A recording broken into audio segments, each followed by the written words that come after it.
నమస్తే welcome to Nandyal news 9 ముందుగా headlines Nandyal పూల మార్కెట్లో శ్రావణ సందడి వరలక్ష్మి వ్రతం వచ్చే వారం వినాయక చవితి పండగలు అప్పుడే చుక్కలు తాకుతున్న పండ్లు పూల ధరలు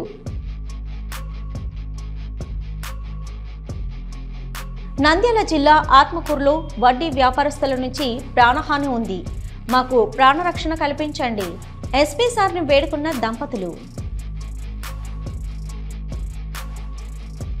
నంద్యాల ఇండోర్ స్టేడియంలో ప్రమాదకరంగా షట్టర్ క్రీడాకారులతో చెలగాటం స్పందించని జిల్లా అధికారి నంద్యాల న్యూస్ 9 ఫోకస్ కూటమి ప్రభుత్వం బీసీలపై కక్ష సాధింపు చర్యలు తక్షణమే మానుకోవాలి బీసీలపై దాడులు ఆపకపోతే వచ్చే ఎన్నికల్లో కూటమి ప్రభుత్వంకు డిపాజిట్లు దక్కవు బీసీ వైసీపీ నాయకులు నంద్యాల ఆయుష్ యోగా కేంద్రంలో శ్రీ సత్యసాయిబాబా వారి శత జయంతి వేడుకలు రక్షాబంధంతో ప్రారంభం ఆనంద్ గురించి వెల్లడి నంద్యాల ఆగస్టు 15 నుంచి ఆర్టీసీలో ఉచిత ప్రయాణం ఇబ్బందులు తలెత్తకుండా ఆదేశాలు బస్సులకు మరమ్మతులు రంగులు జిల్లా అధికారి రజియా సుల్తానా ఆలగడ్డలో శ్రీకృష్ణ దేవరాయల సామ్రాజ్య పట్టాభిషేక మహోత్సవం ఘనంగా వేడుకలు బలిజ సంఘం అధ్యక్షుడు నల్లగట్ల బాలుడు నంద్యాలలో ధ్యానచంద్ జయంతి సందర్భంగా 29న జిల్లా క్రీడల అభివృద్ధి సంస్థ నిర్వహిస్తున్న క్రీడా పోటీలు జిల్లా డిఎస్ఈఓ రాజు యూరియా కృత్రిమ కొరతపై మంత్రి బీసీ జనార్దన్ రెడ్డి సమీక్ష సమావేశం రైతులకు అవసరమైన మేర యూరియాను అందించే బాధ్యత రాష్ట్ర ప్రభుత్వం తీసుకుంటుందని మంత్రి బీసీ జనార్దన్ రెడ్డి నంద్యాల భువన విజయం కాలేజీలో శక్తి యాప్పై విద్యార్థులకు అవగాహన సదస్సు నిర్వహించిన సిఐ జయరాం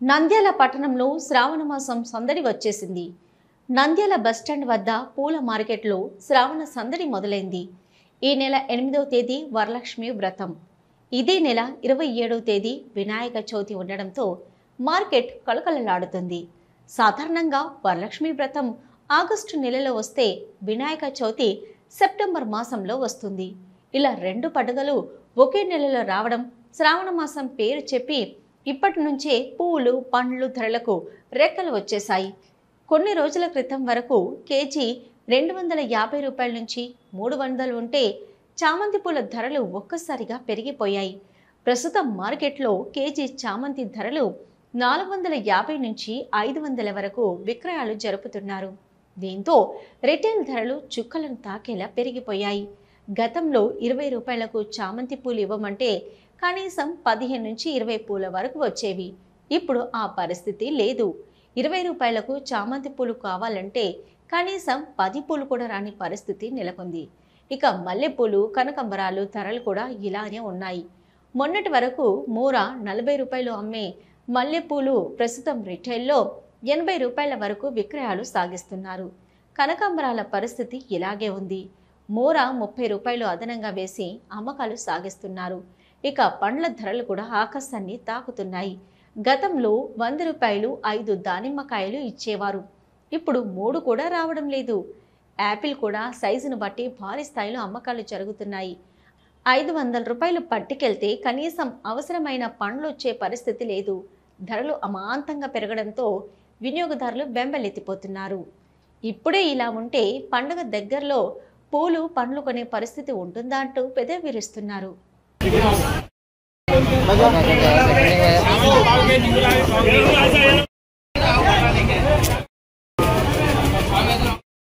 శ్రావణ శుక్రవారము కాబట్టి పూలు పవిత్రమైన పూలు లక్ష్మీదేవికి ఇష్టమైనది కాబట్టి ఈ మొగిలి రేకులు పూలు పెట్టి పూజ చేస్తారు కాబట్టి ఇక్కడ పూలకు బాగా మంచి గిరాకీ ఉంది మాకు కూడా దేవుని వల్ల బాగానే వ్యాపారం జరుగుతుంది దేవుని వల్ల వర్షం మీద లేకుంటే బాగుంటుందని ఈరోజు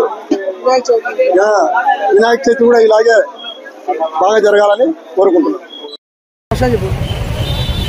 జాజి పూలు పావు 50 రూపాయలు గులాబీలు పావు కేజీ 200 జాజి పూలు గులాబీలు పావు కేజీ 100 చెంగుమల్ల పూలు ఎంత 100 రూపాయలు. ఈ శ్రావణ మాసము ఈ వినాయక చవితి ఉండదన్న ఈ పూల రేట్లు విపరీతం బాగానే పెరిగినాయి. ప్రజలకు కొద్దిగా ఇబ్బందికరంగానే ఉంటుంది. శ్రావణ మాసం మరి 3వ శుక్రవారం శ్రావణ వరలక్ష్మి వ్రతం సందర్భంగా ఈ పూలు అగ్గిగా ఉన్నాయి. కానీ అక్కడ వచ్చే కస్టమర్లను వాళ్ళు అతి మర్యాద కాకుండా అతి ఘోరంగా చూస్తూ ఒక వ్యాపారమే దందంగా చూస్తూ వ్యాపారాన్ని కొనసాగిస్తున్నారు. దీనికి ఏదైనా మార్గాలుండి నంద్యాల జిల్లా ఆత్మకూరు గ్రామంలో గంగాధర్ మమతను ప్రేమ వివాహం చేసుకున్నాడు. ఇంట్లో వాళ్ళు రానివ్వకపోవడంతో ఆత్మకూరులో కాపురం ఉంటున్నాడు. అయితే కుటుంబం గడవడానికి ఒక ప్రైవేట్ ఫైనాన్స్ కంపెనీలో ఉద్యోగం చేస్తున్నాడు. అయితే వడ్డీ వ్యాపారం ప్రైవేట్ కంపెనీలో మనస్పర్ధలు రావడంతో కొంచెం గంగాధర్కు యాజమాన్యానికి వివాదం తలెత్తింది. గంగాధర్ వడ్డీ వ్యాపారం గురించి మరొకరికి తెలపడంతో అది గమనించిన యాజమాన్యం గంగాధర్ను వేధించడంతో భరించలేక ఆత్మకూరు నుంచి వెళ్లిపోవడం జరిగింది. అయితే కుమారుడు కనిపించడం లేదని తండ్రి రాఘవచారి ఆత్మకూరు పోలీస్ స్టేషన్లో ఫిర్యాదు చేయడం జరిగింది. అయితే భార్య మమత భర్త వెళ్లిపోవడంతో మనోవేదనకు గురి కావడంతో భర్త ఫోన్ రావడంతో దూరంగా వెళ్లి బ్రతుకుతామంటూ భర్తకు చెప్పడంతో ఎక్కడ వెళ్ళినా ఫైనాన్స్ వారు చంపుతారేమో అని భయంతో వెళ్లిపోవడం జరిగిందని, ఆత్మకూరు గ్రామానికి వెళ్తే చంపుతారేమో అని భయం ఉందని, ఎస్పీ గారు రక్షణ కల్పిస్తాడని గంగాధర్ మమత దంపతులు జిల్లా ఎస్పీ కార్యాలయానికి రావడం జరిగింది. అయితే వారు మాట్లాడుతూ జిల్లా ఎస్పీ గారు మాకు ప్రాణహాని ఉంది, వారి నుంచి రక్షణ కల్పించాలని జిల్లా ఎస్పీని కలవడానికి వచ్చామని తెలిపారు. ఆ వ్యాపారాన్ని ఇంకొకరికి నేను ఇచ్చినందుకు దాన్ని ఆ వ్యాపారం మొత్తాన్ని నేను వేరే వాళ్ళకి చూపించినందుకు నా మీద కక్షపూరితంగా నన్ను ఇబ్బందులకు గురి చేశారు. అందుకోసమని నేను ఆత్మకూరు గ్రామం నుంచి పారిపోవడం జరిగింది. అందువల్ల నాకు నా కుటుంబానికి ఫైనాన్స్ కంపెనీ నుంచి ఇబ్బందులకు గురవుతున్నారు సార్. కొన్ని రోజుల నుంచి నాకు ప్రాణహాని ఉంది సార్. కంపెనీ యాజమాన్యం నుంచి ఎస్పీ సార్ ఏదో ఒకటి చేస్తారనే ఉద్దేశంతో నేను ఇక్కడికి ప్రాణహానితో ఉందని చెప్పి ఎస్పీ సార్ దగ్గరికి నేను వచ్చాను సార్. ఏదో ఒక న్యాయం కావాలని ఎస్పీ సార్ని నేను కోరుకుంటున్నాను సార్. నమస్తే సార్, నా పేరు మమత. నా భర్త పేరు గంగాధరాచారి. నా భర్త గత 3 సంవత్సరాలుగా ఫైనాన్స్ కంపెనీ వారాంతపు ఫైనాన్స్ దానిలో ఉద్యోగం చేసేవాడు. ఆయన వ్యాపారానికి సంబంధించిన విషయాలు మరొక వ్యక్తికి తెలియపరచడం వల్ల ఆయన మీద కక్ష సాధింపు చర్యలు ఏర్పాటు చేసుకొని ఆయనను ఏదో ఒకటి చేయాలనే ఉద్దేశంతో ఆయనకు ఇబ్బందులకు గురి చేశారు. ఆయన అవి తట్టుకోలేక నేను ఉండలేకపోతున్నాను అని చెప్పి నా పిల్లోని జాగ్రత్తగా చూసుకోని నాకు చెప్పి వెళ్ళిపోయినాడు. ఆయన ఒక నెల రోజుల నుంచి మాకు అందుబాటులో లేడు. ఎక్కడికి వెళ్ళిపోయాడో తెలియదు. ఈ క్రమంలో మా మామకి ఫైనాన్స్ వాళ్ళ ఒత్తిడి తట్టుకోలేక వాళ్ళు చెప్పిన విధంగా మా ఆయన మీద మిస్సింగ్ కేసు నమోదు చేయడం జరిగింది. నా మీద నా తల్లిదండ్రుల మీద అనుమానంతో ఉన్నాము అని మా మామగారు మిస్సింగ్ కేసు నమోదు చేశారు. అలాంటివి ఏమీ లేవు. నా భర్త నాకు తెలియజేసి ఇలా ఒత్తిడి ఉందనే వెళ్ళిపోయాడు. ఆయన మాకు 3 రోజుల కిందట ఫోన్ చేసి నేను పలానా చోట ఉన్నాను అంటే ఇలా కేసు నమోదైంది, మనము ఎస్పీ సార్ దగ్గరికి వెళ్ళి మన సమస్యని చెప్పుకొని మనల్ని మనం రక్షించుకుందాం అనే ఉద్దేశంతో మేము ఎస్పీ సార్ దగ్గరకు వచ్చినాం సార్. ఇప్పుడు మాకు ఎటువంటి ప్రాణహాని జరగకుండా మాకు రక్షణ పోలీసు వాళ్ళు కల్పిస్తారని మేము కోరుకుంటున్నాం. నంద్యాల పట్టణం పద్మావతి నగర్లో ఉన్న ఇండోర్ స్టేడియానికి ఉదయం సాయంత్రం వేళల్లో వివిధ క్రీడల సాధనకు పెద్ద సంఖ్యలో క్రీడాకారులు విద్యార్థులు వస్తుంటారు. స్టేడియం ప్రధాన ద్వారంలో క్రీడాకారులు రాకపోకలు సాగించేందుకు ఒకవైపు షట్టర్ను తెరిచి ఉంచుతున్నారు. అదేవిధంగా జాతీయ దినోత్సవం సందర్భంగా ఇండోర్ స్టేడియంలో క్రీడలు నిర్వహిస్తున్నారు. ఎంతోమంది క్రీడాకారులు అక్కడికి వచ్చి క్రీడలలో పాల్గొంటున్నారు. అయితే ఈ షట్టర్ పాడవడంతో పైకి ఎత్తినా ఉండడం లేదు. వెంటనే మూత పడుతుంది. దీంతో అది పడకుండా కర్రను ఊతగా పెట్టుకున్నారు. ఇరుకుగా ఉన్న మార్గంలో ఒకేసారి 2 క్రీడాకారులు ప్రవేశించినందువల్ల సందర్భాల్లో కర్రకు తగిలే ఆస్కారం ఉంది. కర్ర పడిపోతే షట్టర్ పడి తీవ్ర గాయాల పాలయ్యే అవకాశం ఉంది. ప్రమాదాలు జరగకముందే జాగ్రత్త పడాలని క్రీడాకారులు కోరుతున్నారు. అదేవిధంగా క్రీడా ఇండోర్ స్టేడియంకు ఎంతమంది నాయకులు అధికారులు వస్తున్నారు? కనీసం అక్కడ సదుపాయాల గురించి ఎవరూ మాట్లాడడం లేదు. లోపల జిమ్ము పరికరాలు విరిగిపోవడంతో పాటు తుప్పు పట్టిపోవడం జరిగింది. కనీసం అటువైపు చూసిన నాథుడే కరువైపోయారు. ఇప్పటికైనా నాయకులు స్పందించి ఇండోర్ స్టేడియంలో క్రీడా సదుపాయాలు కల్పించాలని క్రీడాకారులు ఆవేదన వ్యక్తం చేస్తున్నారు. భారతదేశ ప్రజాస్వామ్యంలో బీసీలపై దాడులు దుర్మార్గం, అనైతికం, ప్రజాస్వామ్యానికి గొడ్డలి పెట్టు అని వైఎస్ఆర్సీపీ పార్టీ బీసీ విభాగం రాష్ట్ర ప్రధాన కార్యదర్శి బోగోలు శివశంకర్ నాయుడు అన్నారు. బుధవారం కడప జిల్లాలో బీసీ నాయకుడైన ఎమ్మెల్సీ రమేష్ యాదవ్పై జరిగిన దాడికి నిరసనగా నంద్యాల పట్టణంలో వైఎస్ఆర్సీపీ పార్టీ బీసీ సంఘాల నాయకులు, ప్రజలు తదితర వైఎస్ఆర్సీపీ కార్యకర్తలతో కలిసి ముందుగా పట్టణంలోని పద్మావతి నగర్ ఆర్చి వద్ద ఉన్న జ్యోతిబా పూలే, జ్యోతిరావు, గోవిందరావు పూలే విగ్రహానికి పూలమాల వేసి నిరసన తెలిపారు. అనంతరం విలేకరులతో వైఎస్ఆర్సీపీ పార్టీ బీసీ విభాగం రాష్ట్ర ప్రధాన కార్యదర్శి బోగోలు శివశంకర్ నాయుడు, పుల్లయ్య, వైసీపీ నాయకులు మాట్లాడుతూ దేశ రాష్ట్ర రాజకీయాలలో గెలుపు ఓటములు సమానమని, గెలుపొందిన పార్టీ నాయకులు ఓడిపోయిన పార్టీ నాయకులపై కక్ష సాధింపు చర్యలకు పాల్పడడం దుర్మార్గం, బాధాకరమన్నారు. ఇటువంటి చరిత్ర గతంలో ఎన్నడూ లేదన్నారు. గత వైఎస్ఆర్సీపీ ప్రభుత్వం బీసీ కుటుంబాలకు అన్ని రంగాలలో పెద్దపీట వేసిందని, ప్రస్తుతం కూటమి ప్రభుత్వం బీసీలపై కక్ష సాధింపు చర్యలకు పాల్పడుతుండడం మంచిది కాదన్నారు. ఇకనైనా కూటమి ప్రభుత్వం రాష్ట్ర వ్యాప్తంగా బీసీలపై దాడులు ఆపకపోతే వచ్చే ఎన్నికల్లో కూటమి ప్రభుత్వంకు బీసీ ప్రజలు తగిన గుణపాఠం చెప్తారని తెలిపారు.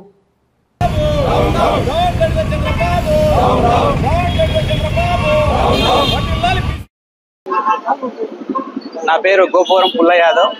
నేను బీసీసీఎల్ స్టేట్ జాయింట్ సెక్రటరీని. ఈరోజు మేము జ్యోతిరావు పూలే విగ్రహం దగ్గర నివాళులర్పించడానికి గలం ఇప్పడానికని వచ్చాము.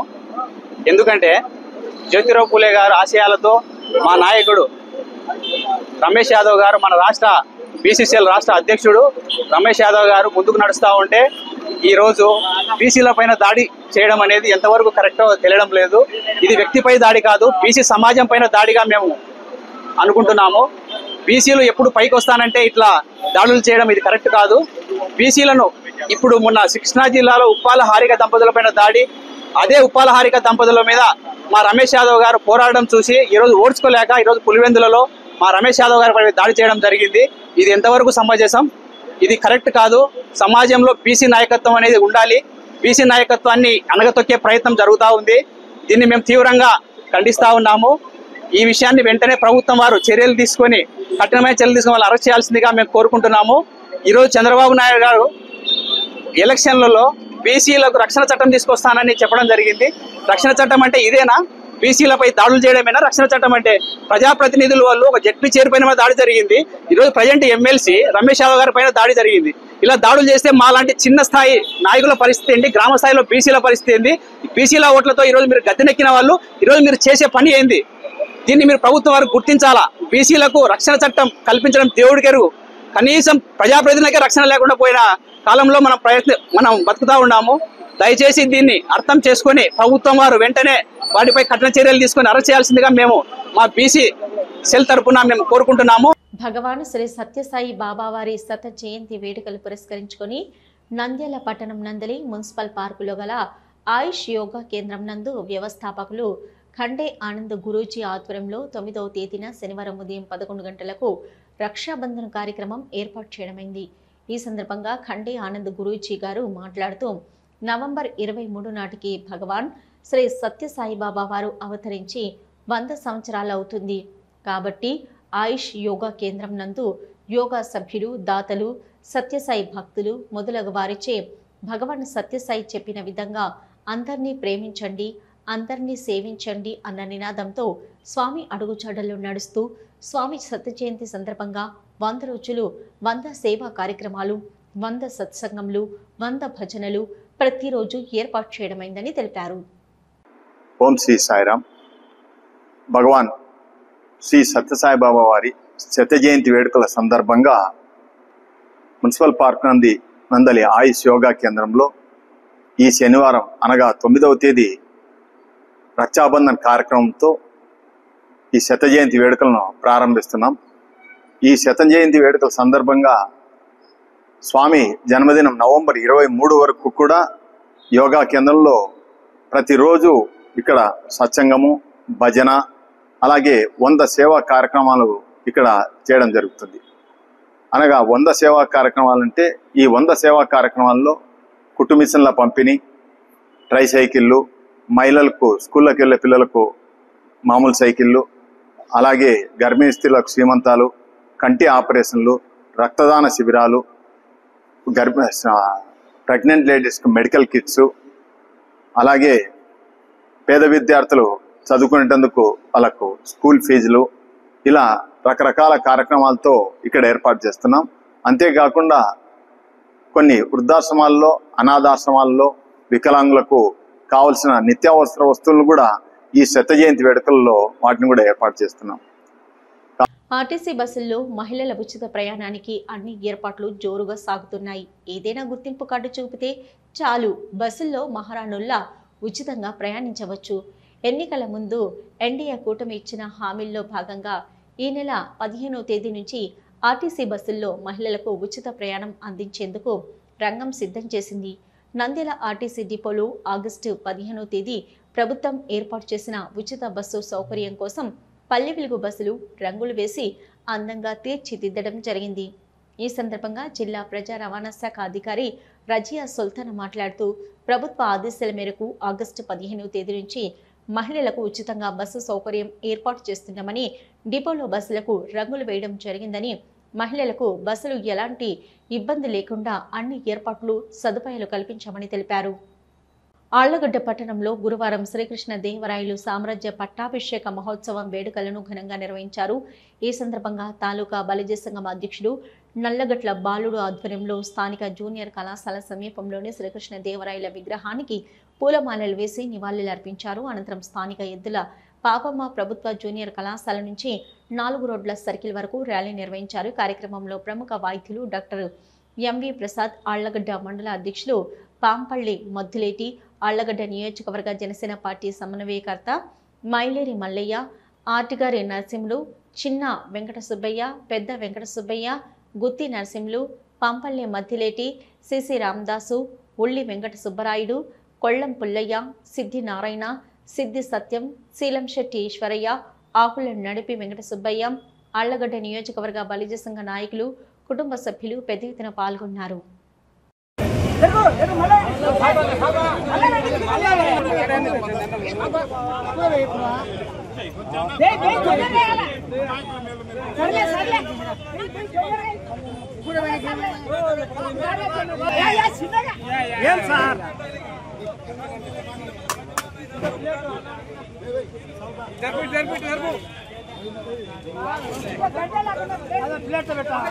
సోదరులందరికీ నమస్కారం. ఈరోజు ఆళ్లగడ్డ నియోజకవర్గంలో విజయ సామ్రాజ్యాన్ని స్థాపకులు, కవి సార్వభౌముడు, దక్షిణ భారతదేశాన్ని ఏకాధిపత్యంతో ఏలినటువంటి మకుటం లేని మహారాజు శ్రీకృష్ణ దేవరాయలు గారి పట్టాభిషేక మహోత్సవాన్ని ఆళ్లగడ్డ నియోజకవర్గంలో ఆళ్లగడ్డ నియోజకవర్గం బలిజ సంఘం అధ్యక్షులు నల్లగట్ల బాలుడు గారు, అలాగే గౌరవ అధ్యక్షులు డాక్టర్ ఎంవి ప్రసాద్ గారు, అలాగే బలిజ ముఖ్య సంఘీయులు పెద్దల అందరి సమక్షంలో ఈరోజు మన బలిజ పెద్దలు అజ్జిగారి నరసింహ గారు, అలాగే ఆళ్లగడ్డ నియోజకవర్గం బలిజ సంఘీయులు అందరి సమక్షంలో ఈరోజు వారి శ్రీకృష్ణ దేవరాయలి పట్టాభిషేక మహోత్సవాన్ని ఈరోజు ఆళ్లగడ్డ నియోజకవర్గంలో ఘనంగా జరుపుకోవడం చాలా గర్వంగా ఫీల్ అవుతున్నాము. శ్రీకృష్ణ దేవరాయలని ఒక వ్యక్తి ఒక కులానికి, ఒక మతానికి, ఒక ప్రాంతానికో చెందిన వ్యక్తి కాదు. దక్షిణ భారతదేశాన్ని పరిపాలించినటువంటి మహాచక్రవర్తి. అలాంటి వ్యక్తిని కులాలకు అతీతంగా, ప్రాంతాలకు అతీతంగా ప్రతి ఒక్కరూ నేటి రాజకీయ వ్యవస్థ, రాజకీయ నాయకులు కూడా రాయల వారి పరిపాలన ఆదర్శంగా తీసుకొని భవిష్యత్తులో కూడా అలాంటి పరిపాలనే ప్రజలకు అందించవలసిన అవసరం ఎంతైనా ఉంది. వారిని ఆదర్శంగా తీసుకోవాల్సిన అవసరం ఎంతైనా ఉందని నేను తెలియజేస్తున్నాను. అలాగే ఈరోజు ఏదైతే మన కూటమి ప్రభుత్వంలో అత్యధిక శాతం బలిజలు, కాపులు కలిసి నంద్యాలలో ధ్యానచంద్ జయంతి సందర్భంగా 29న జిల్లా క్రీడల అభివృద్ధి సంస్థ నిర్వహిస్తున్న క్రీడా పోటీలు నిర్వహించడం జరిగిందని జిల్లా డిఎస్ఈఓ రాజు తెలిపారు. ఈ సందర్భంగా ఇండోర్ స్టేడియంలో జాతీయ క్రీడా దినోత్సవం సందర్భంగా పోటీలు నిర్వహించడం జరిగిందని, ఇండోర్ స్టేడియంలో వసతులు లేకపోవడంతో ఆర్టీఎం పలు పాఠశాలల్లో క్రీడా పోటీలు నిర్వహించడం జరుగుతుందని ఈ సందర్భంగా జిల్లా క్రీడా అధికారి రాజు మాట్లాడుతూ, ప్రపంచ క్రీడా దినోత్సవం సందర్భంగా క్రీడాకారులకు పోటీలు నిర్వహించడం జరుగుతుందని, బాస్కెట్బాల్ పోటీల్లో 5 మహిళా జట్లు, 7 పురుషుల జట్లు పాల్గొన్నాయన్నారు. వీరిలో విన్నర్గా శాంతిరామ్ ఇంజనీరింగ్ కళాశాల మహిళా జట్టు, రన్నర్గా ఆర్టీఎం ఇంజనీరింగ్ కళాశాల పురుషుల జట్లు ఎంపికైందన్నారు. ఎంపికైన జట్లు తిరుపతిలో 11 నుంచి 14వ తేదీ వరకు జరిగే జోనల్ పోటీలలో పాల్గొంటాయన్నారు. జోనల్ పోటీల్లో ఎంపికైన జట్టు ఈ నెల 16 నుంచి 20 వరకు విజయవాడలో జరిగే రాష్ట్ర స్థాయి పోటీలలో పాల్గొంటాయన్నారు. జాతీయ క్రీడా దినోత్సవం సందర్భంగా ఆగస్టు 29 ప్రతి సంవత్సరం జరుపుకునే జాతీయ క్రీడా దినోత్సవము ఈసారి కొత్త ప్రభుత్వం ఏర్పడిన తర్వాత రాష్ట్ర క్రీడా ప్రాధికార సంస్థ చైర్మన్ శ్రీ రవినాయుడు గారు, అదేవిధంగా vice chairman managing director Ajay Jain గారు ఆదేశాల మేరకు జిల్లా స్థాయిలో నుంచి జోనల్ స్థాయి, రాష్ట్ర స్థాయి పోటీలు ఘనంగా నిర్వహించాలని నిర్ణయం తీసుకోవడం జరిగింది. అందులో భాగంగా నంద్యాల జిల్లాలో క్రీడాకారులందరూ పాల్గొనే విధంగా 10 క్రీడాంశాలలో ఈ ఎంపికలు నిర్వహించడం జరిగింది. ఈ 10 క్రీడాంశాల్లో స్త్రీలు మరియు పురుషులు దీనిలో పాల్గొనడం జరిగింది. ఈ 10 క్రీడాంశాలు athletics, archery, badminton, boxing, basketball, kho kho, kabaddi, volleyball, weight lifting, hockey వంటి 10 క్రీడాంశాలలో సెలెక్షన్స్ చేసి 22 సంవత్సరాల ఏజ్ గ్రూప్లో ఈ పోటీలు నిర్వహించాలని నిర్ణయం తీసుకోవడం జరిగింది. అందులో భాగంగా ఈ 10 క్రీడాంశాల్లో బాస్కెట్బాల్ స్త్రీ పురుషుల ఎంపిక పోటీలు ఆర్జీఎం కాలేజ్లో నిర్వహించడం జరిగింది. హాకీ క్రీడా పోటీలు ఎస్పీజీ కాలేజ్ గ్రౌండ్లో జరగడం జరిగింది. అదేవిధంగా మనకి ఇక్కడ సదుపాయాలు లేని వెయిట్ లిఫ్టింగ్, అథ్లెటిక్స్ కర్నూలులో నిర్వహించడం జరిగింది. మిగతా క్రీడాంశాలన్నీ మన ఇండోర్ స్టేడియంలో, పద్మావత్ నగర్ స్టేడియంలో నిర్వహించడం జరిగింది. దీంట్లో ఎంపికైన క్రీడాకారులంతా 11 నుంచి 14వ తేదీ వరకు జోన్ 4గా నిర్ణయించినటువంటి తిరుపతి జిల్లాలో ఈ పోటీలు జరుగుతాయి. అందులో గెలుపొందిన జట్లన్నీ కూడా ఈ నెల ఆగస్టు 16 నుంచి 20 తేదీ విజయవాడలోని ఇందిరాగాంధీ మున్సిపల్ స్టేడియంలో ఘనంగా నిర్వహించడానికి ఏర్పాట్లు చేయడం జరిగింది. ఈ ఫైనల్స్ పోటీలకు రాష్ట్ర గౌరవ ముఖ్యమంత్రి కూడా హాజరవుతున్నారన్నట్లు మన శాప్ చైర్మన్ గారు చెప్పడం జరిగింది. సో ఈ పోటీలను నంద్యాల జిల్లాలో తిరుపతిలో జోనల్ స్థాయి పోటీలను ఎప్పుడూ లేని విధంగా జాతీయ క్రీడా దినోత్సవం సందర్భంగా నిర్వహించడం చాలా గర్వకారణం. నంద్యాల జిల్లాలో ప్రతి రైతుకు అవసరమైన మేరకు యూరియాను అందించే బాధ్యత ప్రభుత్వం తీసుకుంటుందని, ఏ ఒక్క రైతు ఆందోళన చెందవలసిన అవసరం లేదని రాష్ట్ర రోడ్లు మరియు భవనాలు, పెట్టుబడులు, మౌలిక సదుపాయాల శాఖ మంత్రి బీసీ జనార్దన్ రెడ్డి భరోసా వ్యక్తం చేశారు. నేడు బనగానపల్లిలో కృత్రిమ యూరియా కొరతపై జిల్లా వ్యవసాయ శాఖ అధికారులతో మంత్రి బీసీ జనార్దన్ రెడ్డి సమీక్షా సమావేశం నిర్వహించడం జరిగింది. జిల్లాలో రైతులు అభద్రతా భావంతో అవసరానికి మించి యూరియాను కొనుగోలు చేసి కృత్రిమ కొరత సృష్టించవద్దని మంత్రి రైతన్నలకు విజ్ఞప్తి చేశారు. ఈ ఏడాది పంటలు ఎక్కువగా సాగైన క్రమంలో భవిష్యత్తులో యూరియా కొరత ఏర్పడుతుందనే ముందు చూపుతో చాలా మంది రైతులు అదనంగా యూరియా కొనుగోలు చేసి భద్రపరచడం సరికాదని మంత్రి పిలుపునిచ్చారు. దీని వలన కొంతమంది రైతులు యూరియా కొరతతో ఇబ్బంది పడే పరిస్థితులు ఉత్పన్నమవుతున్నాయన్నారు. ఈ కృత్రిమ కొరత నివారించేందుకు రైతులు తమకు అవసరమున్న మేరకే యూరియాను కొనుగోలు చేయాలన్నారు. ఈ అంశంపై రాష్ట్ర వ్యవసాయ శాఖ మంత్రి అచ్చెన్నాయుడుతో మంత్రి ప్రత్యేకంగా ఫోన్లో మాట్లాడి నంద్యాల జిల్లాకు రావాల్సిన 10,000 మెట్రిక్ టన్నులు యూరియాను సాధ్యమైనంత త్వరగా సరఫరా చేయవలసిందిగా కోరడం జరిగింది. నంద్యాల భువన విజయ కాలేజీలో శక్తి యాప్పై విద్యార్థులకు అవగాహన సదస్సు నిర్వహించిన సిఐ జయరాం. ఈ సందర్భంగా నంద్యాల పట్టణంలోని స్థానిక పద్మావతి నగర్లో ఉన్న భువన విజయం కళాశాలలో విద్యార్థులకు శక్తి యాప్పై అవగాహన కల్పించారు. శక్తి యాప్ మన దగ్గర ఉంటే ఒక రక్షణగా ఉంటుందని, ఎప్పుడు మీకు ఏ సమస్య వచ్చినా శక్తి యాప్ ద్వారా మెసేజ్ చేస్తే మీ ముందర పోలీస్ వ్యవస్థ ఉంటుందని మహిళల చట్టాలపై సిఐ జయరాం విద్యార్థులకు అవగాహన కల్పించారు. ఈ సందర్భంగా సిఐ జయరాం మాట్లాడుతూ విద్యార్థులకు శక్తి యాప్ మహిళల చట్టాల గురించి అవగాహన కలిగించడం జరిగిందని, మహిళలకు ఏ అవసరం వచ్చినా నంద్యాలలో మహిళా పోలీస్ స్టేషన్ ఉందని, శక్తి యాప్ ద్వారా సమాచారం ఇస్తే వెంటనే మీ దగ్గర మేముంటాం, మీకు ఒక అండగా ఉంటామని తెలిపారు. అదే మాట చెప్పింది అమ్మాయి. ఆలోచన విధానం ఎట్లా పోయి ఇద్దరు వచ్చి ఒక టవల్ వేసి మునిగిపోయింది. ఆమె వెనకాల పాట గొంతు మునిగి కంప్లీట్. మీకు ఇచ్చిన టాస్క్ కంప్లీట్ చేయలేదు, పూర్తిగా చంపలేదు. మా అమ్మ రండి మళ్ళా రండి అని మళ్ళా వచ్చి పిలిపించి పూర్తిగా చచ్చిపోయేది వరకు లేస్తుందేమో అని శక్తి చేసుకుని ఈ అమ్మాయి తలకాయ పనులు కొట్టి వాళ్ళ అమ్మాయి క్లియర్ చేసేసుకుంది. కంప్లీట్. మీకు ఇచ్చిన టాస్క్ కంప్లీట్ చేయలేదు, పూర్తిగా చంపలేదు. మా అమ్మ రండి మళ్ళా రండి అని మళ్ళా వచ్చి పిలిపించి పూర్తిగా చచ్చిపోయేది వరకు పట్టుకొని వాడు వచ్చేసి వాళ్ళ తమ్ముని తీసుకొని వచ్చినాడు. ఇంటికాడికి పోయినాడు. ఇంటికాడికి పోతే మేమే డోర్ తీసి వెల్కమ్ చెప్పింది వాళ్ళకి ఇద్దరికి చెప్పి మా అమ్మ ఈ అడ్డుగోడను తొలగించాలంటే ఏం చేయాలి? చంపేయాలి. నిలవరికి మన ప్రేమకు లేస్తుందేమో అని శక్తి తీసుకుని ఈ అమ్మాయి తలకాయ పనులు కొట్టి వాళ్ళ అమ్మాయి క్లియర్ చేసేసుకుంది. అందరూ కలిసి జైలు పెట్టారు. కాబట్టి ఏ ఏజ్లో చేసే పని ఆ ఏజ్లో చేస్తేనే గౌరవం ఉంటుంది. ఉమెన్ అండ్ సేఫ్టీ అవేర్నెస్లో భాగంగా ఈరోజు వచ్చేసి భువన విజయం జూనియర్ కాలేజీకి రావడం జరిగింది. మన ప్రిన్సిపాల్ గారి సహకారంతో ఈ జూనియర్ ఇంటర్ సీనియర్ ఇంటర్ విద్యార్థినులకు ఈ చట్టాలపైన మహిళా చట్టాలపైన అవగాహన సదస్సు నిర్వహిస్తున్నాము. ఇందులో భాగంగా POCSO act, cyber crime, child labour, child marriages, తర్వాత టోల్ ఫ్రీ నెంబర్ 100, 112 ఇలా నెంబర్స్ గురించి అవగాహన కల్పించి వాళ్ళకి సమాజంలో బయట జరుగుతుండే విషయాల గురించి అవగాహన తెలుపుతున్నాం.